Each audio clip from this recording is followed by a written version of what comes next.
In my 120-day social contract with the people of Ghana, I pledged to restore discipline, integrity, and accountability into our governance.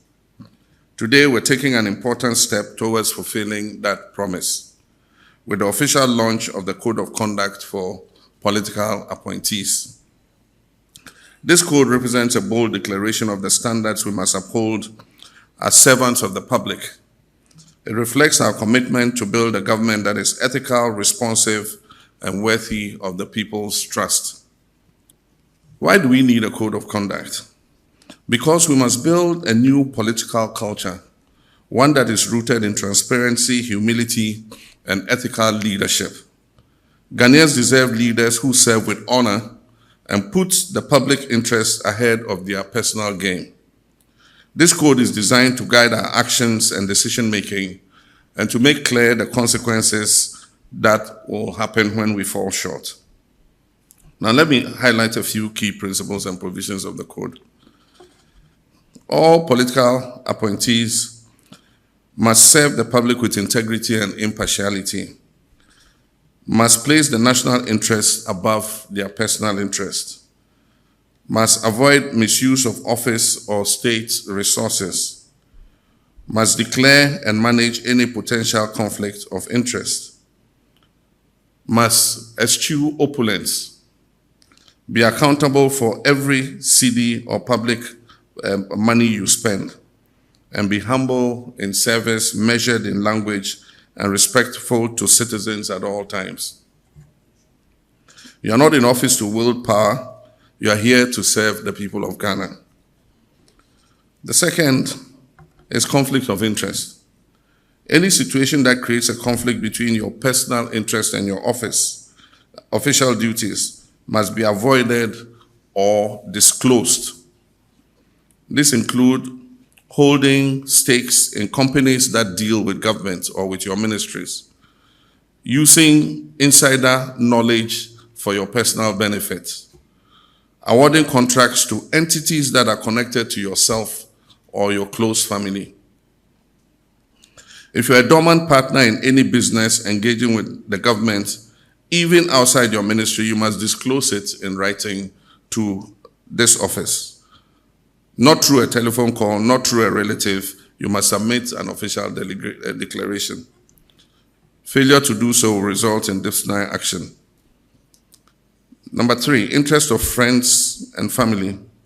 Public perception matters. You must avoid making decisions that benefit your relatives or your close friends. You must not recommend them for contracts or appointments. If your actions give even the appearance of bias, you compromise the integrity of your office. Number 4, gifts and hampers. We all know our cultural fondness for gifts, but we must now draw a clear line between appreciation and influence. Appointees are prohibited from accepting gifts or favors, especially from companies or individuals with interest in governmental decisions. If a gift is received during an official engagement and its estimated value exceeds 20,000 Ghana cedis, it must be declared.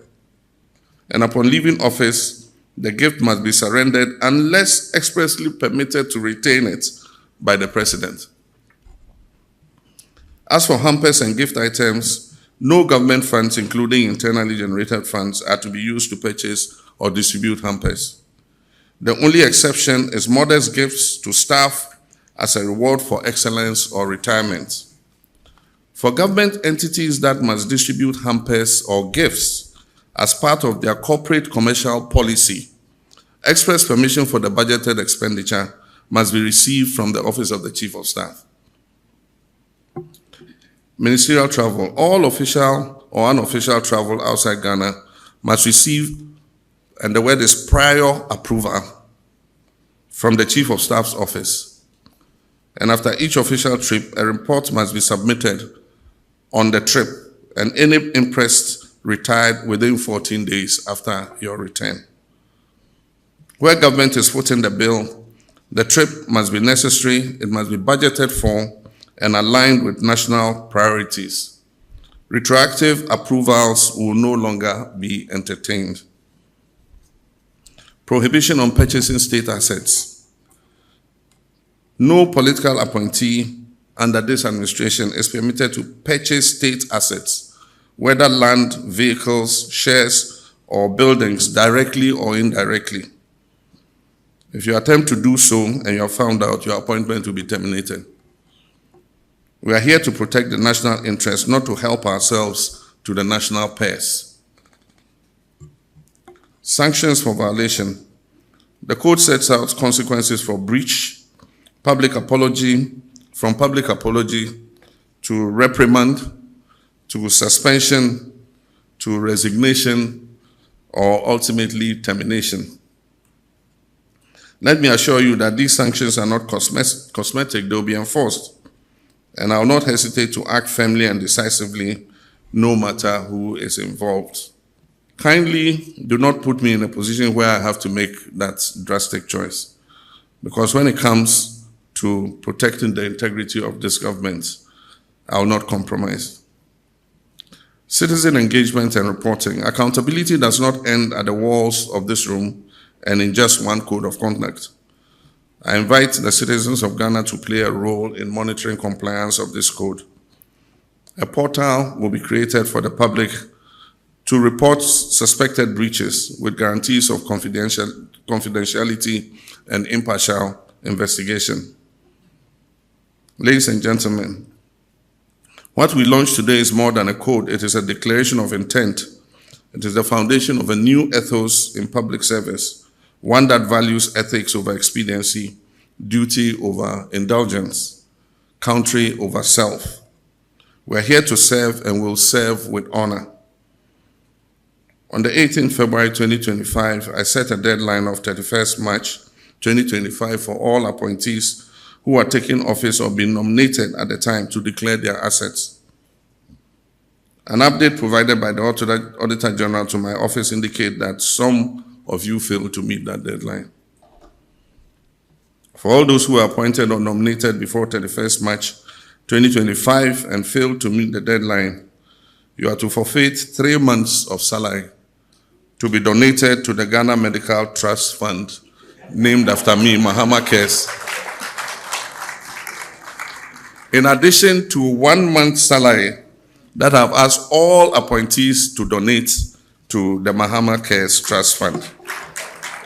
So it means that those who omitted to declare assets by the date, you are paying 4 months' salary to Mahama Cares.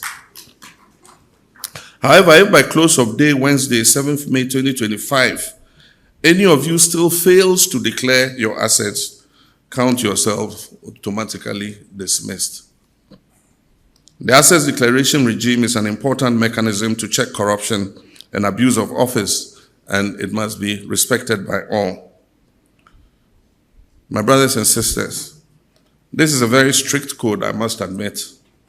But if we abide by this code, it will restore the faith of our people in our democracy. Strict compliance with this code will restore confidence in the political elite and help to consolidate our democracy. And so I expect all of you to do your best to abide by the code. Let us walk this path together with discipline, with humility, and with an unyielding commitment to the people of Ghana. Go ye forth and comply. I thank you, and may God bless us all.